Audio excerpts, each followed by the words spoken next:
नमस्कार मित्रांनो, सुख म्हणजे नक्की काय असतं, शरीरामध्ये काय घडले आपण ते बघणार आहोत। अधिराज शेड पासून दूर निघून जातो। सावरी राजमाला बोलते की आपण एवढं काळजी करण्यापेक्षा पोलीस स्टेशनला जाऊन येऊयात। देखील तिला तिच्या होला हो करते। पोलीस स्टेशनला जायला निघतात तेवढ्यात पोलीसच त्या ठिकाणी येतात। अरे झडती घराची असं ते बोलतात। जाधवला कुठे लपून ठेवला आहे असं ते तात्याला प्रश्न करतात। विमल बोलते ते तर पोलीस स्टेशन मध्येच आहेच ना, मग तुम्ही इकडे का शोधतायत? नाटक बंद करा आणि कुठे लपवलं तिला ते सांगा लवकर। आताच कळतंय ती पोलीस स्टेशन मध्ये नाहीये असं तात्या बोलतात। त्यानंतर पोलीस बोलतात की असे ड्रामे खूप पाहिले आहेत मी। तिला फरार करायला जर तुम्ही मदत करत असाल तर सगळ्यांची वरात काढायला मी तयार आहे असं पोलीस बोलतात। निर्दोष आहे, मुद्दाम तिला अडकवलं आहे असं राजमा बोलते। सावरी फोन अधिराजला लावते। त्यानंतर पोलीस खूप चिडतो आणि तिला ओरडतो आणि स्पीकरवर टाक असं बोलतो। तुझ्या बायकोला पळून नेलेस ना, कुठे ठेवली आहे तिला सांग लवकर असं पोलीस त्याला बोलतात। भागात पडेल तुम्हाला असं पोलीस बोलल्यानंतर अधिराज बोलतो की मी ज्यावेळेस त्यांना ॲम्ब्युलन्स मध्ये नेलं त्याच वेळेस तिथं होतो। त्या मॅडमचा जीव धोक्यामध्ये आहे, त्यांना मी शोधतोय, तुम्ही देखील शोधा असं तो पोलिसांना बोलतो। तिला थेऱ्या आम्ही उकळून पेलो आहेत, तू कुठे आहे आम्ही शोधून काढूच असं पोलीस त्याला बोलतात। पोलीस सावरीच्या हातातून मोबाईल घेतात आणि हा नंबर ट्रेसला लावा असे त्या हवालदाराला बोलतात। सावरी बोलते सर्व शालिनी शिर्के पाटील यांनी केले आहे, तुम्ही तिची देखील चौकशी करा। देखील बोलते आज मला फक्त आजचा दिवस तुम्ही द्या, आम्ही तिला शोधून काढूयात आणि पोलीस स्टेशनमध्ये घेऊन येऊयात। मी आजचा दिवस तुम्हाला संधी देतो, यापुढे तुम्ही पोलीस स्टेशनला झाले पाहिजे असं बोलतात। त्यानंतर पोलीस तिथून निघून जातात। इकडे शालिनी श्राद्ध घालण्याची तयारी करते। कुणाचं श्राद्ध घालायचं आहे असं गुरुजी विचारतात। त्यानंतर सोमाला आवाज देऊन ते नित्याचा फोटो आणतात। आजपर्यंत मेलेल्या माणसांचं श्राद्ध घातलं असेल, पण आज पहिल्यांदा तुम्ही जिवंत असलेल्या व्यक्तीचं श्राद्ध घालणार आहात। सोमाला ती बोलते अधिराजला व्हिडिओ कॉल कर। कॉल लावल्यानंतर अधिराज खूप चिडतो। कुठं नेऊन ठेवला आहे नित्या मॅडमला असा अधिराज प्रश्न करतो। शालिनी मॅडमचं स्पेशल निमंत्रण आहे तुला। जी पूजा करत असते ती पूजा सोमा अधिराजला व्हिडिओ कॉलद्वारे दाखवतो। विमल, तात्या, राजमा, सावरी सर्वजण गावामध्ये फोटो दाखवून नित्याची चौकशी करत असतात, तिला शोधत असतात। व्हिडिओ कॉलद्वारे शालिनी अधिराजला हाय करते। अधिराज देखील धमकी देतो की मी तुला मारल्यानंतर तुझं श्राद्ध घालायला देखील कोणी नसणार आहे। शालिनी लगेच बोलते पण तू तर आधीच मेला असेल, मग तू माझं श्राद्ध कसं घालशील? श्राद्धाचा खर्च वाचवत आहे मी असं ती त्याला बोलते। त्या मॅडमच्या केसाला जरी धक्का लागला ना, तुझं काही खरं नाही असं तो शालिनीला धमकी देतो। तुझ्या संग बोलायला वेळ नाही, अंत्यसंस्कार देखील करायचा आहे असं ती म्हणते आणि फोन ठेवते। हाताश होऊन रडत बसतो। इन्स्पेक्टर आणि हवालदार शालिनीच्या घरी येतात।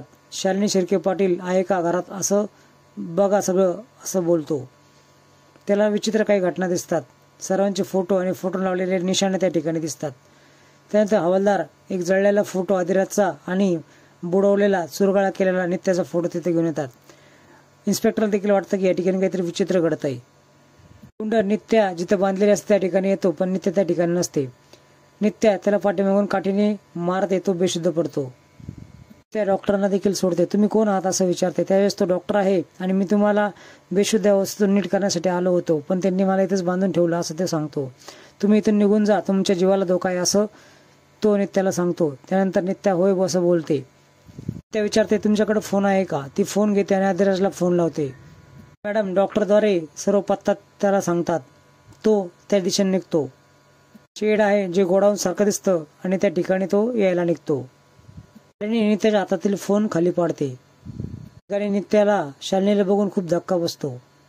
एवढे कष्ट घेतीस मरण गोपाट्याने असं ती बोलते।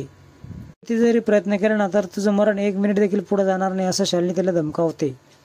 अधिराज येतो आणि फोनवर बोलणाऱ्या त्या गुंडाच्या पाठीमागून त्याला टोला टाकतो। तो बेशुद्ध पडतो। त्यानंतर तो आतमध्ये येतो आणि एका गुंडाला लाथ मारून पुढे पाडतो। शालिनी पुढेच असते। आलास का? खूप प्रेम करतो रे बायकोवरती असं म्हणून ती त्याच्याकडे बघते। तिथं श्राद्धाची तयारी चालू असते। 2 शब्द तरी गोड बोल ना माझ्याशी असं ती शालिनी अधिराजला बोलते। जेवणच करून जा नित्याच्या श्राद्धाचं असं ती बोलते। त्याची नजर फोटोकडे जाते। फोटोला हार पाहून आणि तिच्या हातामध्ये पिंड पाहून खूप अधिराजला धक्का बसतो। हो शालिनी असं म्हणून ती अधिराजवर गण रोखते। ठरवलं ना तर तुझ्या मेंदूचा फुगा 3 सेकंदात होईल। बंदूक अधिराज खेचवतो। तिच्यावरच रोखतो. आता आता मारून टाक मला, असं ती बोलते. मला मारलं तर तुला नित्याचा पत्ता कोण सांगेल? कुठे आहेत माझे नित्य मॅडम, असा तो प्रश्न करतो. सरळ पुढे पारगावच्या घाटापर्यंत जा, चल तुझी मॅडम. खोटं वाटतंय का? सोमा याला खोटं वाटतंय. मग सोमा व्हिडिओ कॉल करतो आणि त्याला दाखवतो. दरीच्या काठावरती गाडी असते आणि त्याचा फायदा घेऊन अलगदपणे त्याच्या हातातून ती बंदूक घेते. समजा नित्याचा जीव वाचवला तर आपण भेटूयात, जा लवकर शोध तुझ्या बायकोला, असं ती बोलते. तो 4 व्हीलर घेऊन निघतो. मित्रांनो, पुढील भागामध्ये तुम्ही बघणार आहात की नित्याला एका गाडीला बांधून ठेवलेलं असतं, लाल गाडीच्या, आणि समोरून आदिराज गाडी घेऊन येतो.